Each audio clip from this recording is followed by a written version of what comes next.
Ever heard of Netflix, Amazon Prime, Disney Plus, Paramount Plus, Peacock, Crunchyroll, Mango TV?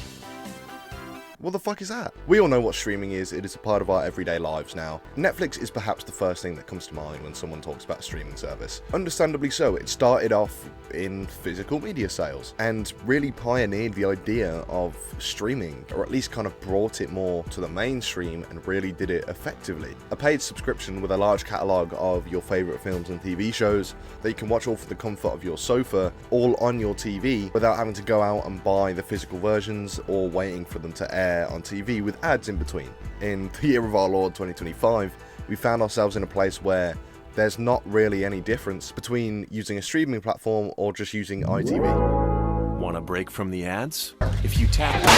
One of the key selling points about being able to stream stuff was the lack of advertisements as opposed to regular TV, where you're going to get ad breaks in each program. But now you can choose to pay every month to see those ads that we were initially paying to avoid, or we can pay double that to see everything without ads, which is what we were initially doing before that. So you see how that feels a little bit backwards. And now think about that and how Disney have done that. Disney have now officially implemented an ad tier service on their streaming platform, and it's maybe the worst one. If we take a quick look at just the things that Disney own property wise, they've got Star Wars, Marvel, and I could stop there, but it doesn't.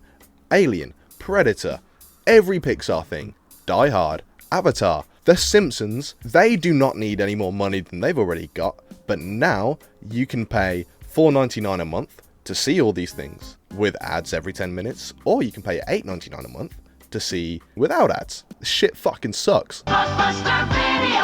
Wow, what a difference! I don't know how Disney have made it so when you stream stuff, it's in such poor quality. At best, it looks like DVD quality. At this point, they feel like Patreons for these massive companies. And a Patreon at that is only occasionally convenient, just as opposed to getting up and inserting a disc with higher quality. Nolan has been very vocal in his dislike of streaming from kind of the release of Tenet and again with Oppenheimer, and how he is trying to keep physical releases so important. He seems to really take pride in that and really has tried to show the point that with Blu-rays and DVDs, you actually own the film. When you stream a film, it's like broadcasting a film. We don't have much control over how it goes out. On a streaming platform, they can take it away from you whenever they feel like they can. So when it comes to the actual quality on streaming, at least Plex, in 4K, the quality is pretty close to 1080. However, a significant difference in numbers when it comes to visual performance is the video bitrate. Streaming averages about 18 megabits per second, in contrast to a 4K Blu-ray's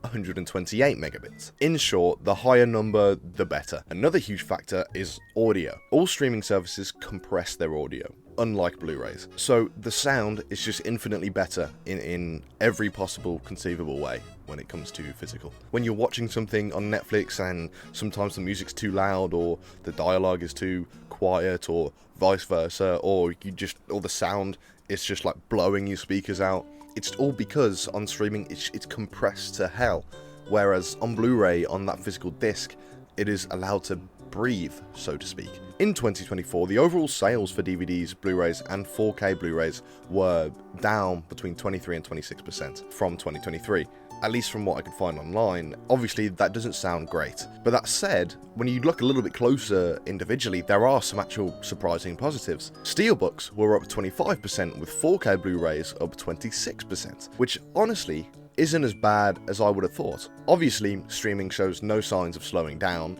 with a 27% increase in streaming subscriptions, at least in Q3 of 2024 compared to Q3 of 2023. Home entertainment on the whole is growing, up 25% from 2023, but that obviously accounts for a wide amount of streaming. Despite wavering numbers though, I don't think physical media is showing any signs of quieting down just yet. Good. All right. I think more and more people are realizing how whack streaming is. Collecting is a massive push for physical media at the moment. And if we look at the best-selling Blu-rays in 2024 in the US, Oppenheimer sold 114,000 units. Trolls Band Together sold 98,000, and Five Nights at Freddy's did 51,000. There is absolutely still a want for these things. Now don't get me wrong, it's nothing compared to what it used to be. 2005 was the pinnacle of physical media sales, earning a solid $16 billion, whereas 2024 reportedly came back with a $959 million. Year by year, there have been declines, but I don't think it's all doom and gloom, even though it's not the brightest. So despite all these scary numbers that I have just thrown your way, I do want to discuss why I think this could come good. When Disney Plus started in Q1 of 2020, they very quickly gained 26.5 million subscribers, and only 1 year later had reached 94.9 million. A pretty steady progression, and then in Q4 of 2022 reached the peak of its subscriber count, 164.2 million. And that's no coincidence with what was coming out around that time.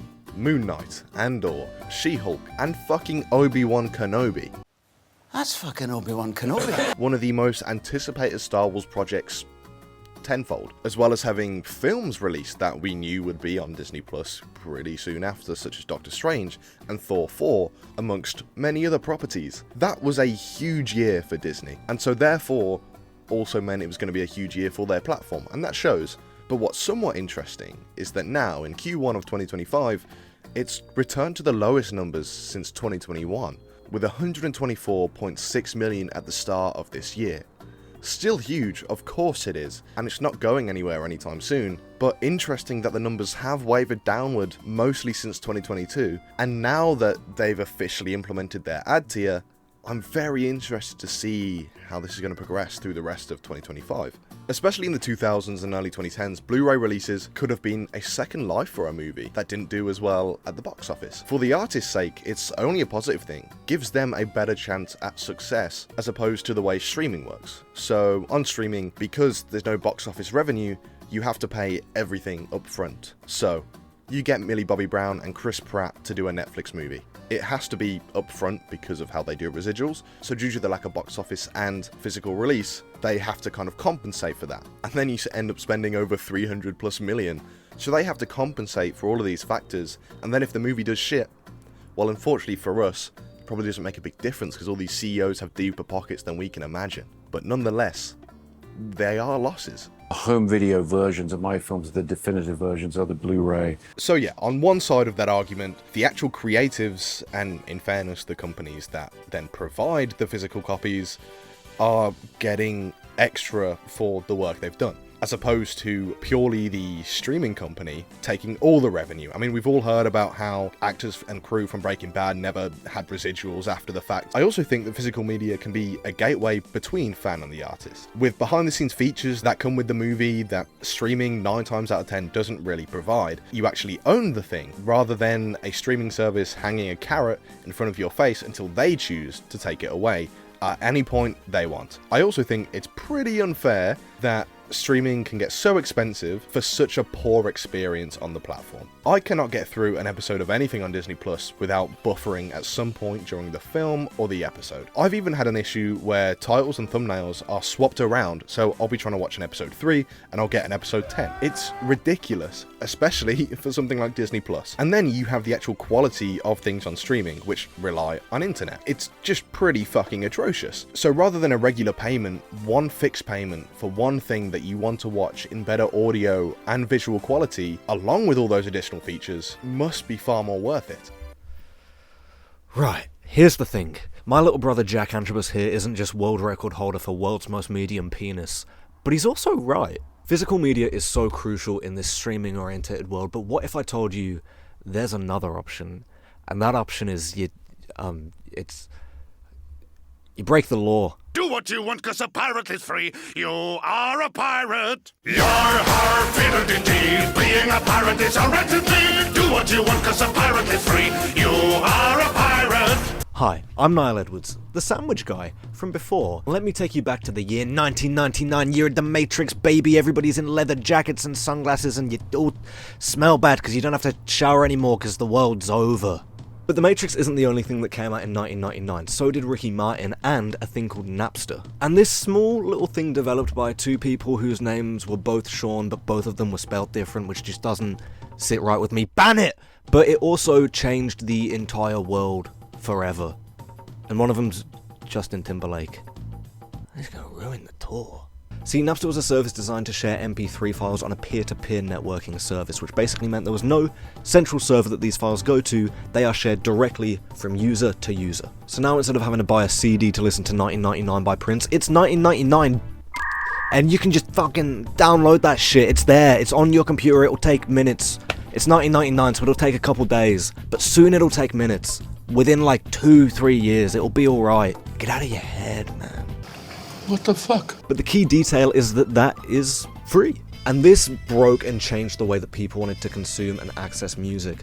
But it was only the beginning, baby. It was already too late. LimeWire pops up and says, you thought Napster was good? Fuck you. I can do MP4s, I can do .wav, I can do like .dmg, ZIP, WTF, BODMAS. But this completely changed the entire home media landscape, irreversibly, and like forever? Instead of going to Blockbuster to rent a DVD for a week, or finding a scary guy in an alley wearing like a Matrix trench coat, and he's like, I got DVDs of the Matrix in this trench coat, and on the other sleeve is other trench coats, I'm selling them too.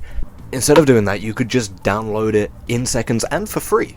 And like I said, this does take a lot of time back in the day, but as time went on and Wi-Fi and computer speeds got quicker, this became the most convenient way to access art. And rollable.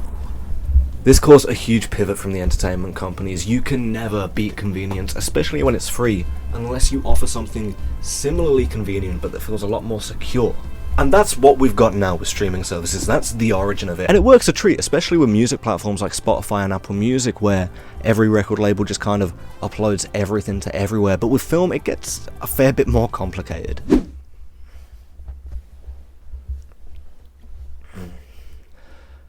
Netflix was a great deal back in 2013, but now that practically every film company under the sun has its own streaming service, it would be like if Spotify was like, yeah, we've got some music, not music you like, not even music you've heard of, just some music. Which is why we've come full circle now, where not only, like Jack said, is physical media very, very, very important at the moment, but I would genuinely, sincerely argue, so is piracy. It's fantastic.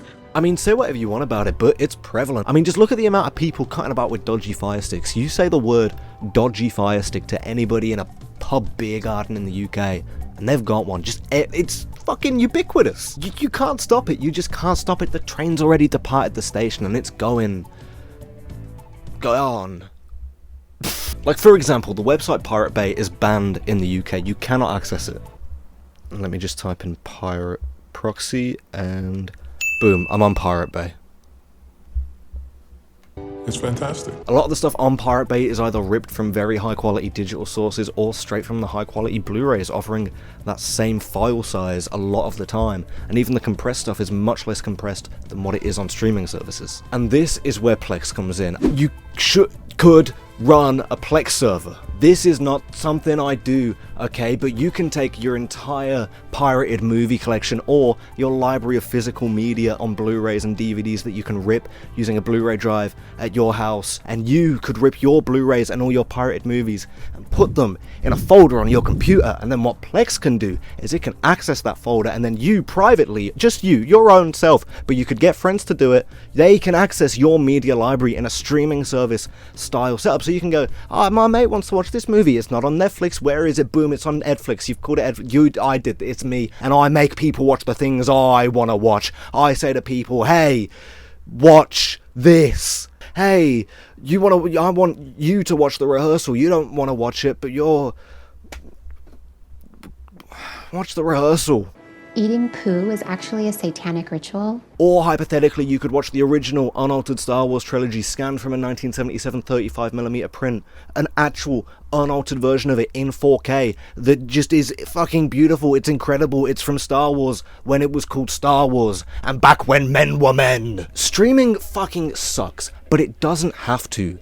Use this opportunity to see something broken and decide it needs fixing. I can fix this for myself, and I can rise up against the suits in power, and I can decide how I want to live my life, and I should kill Trump.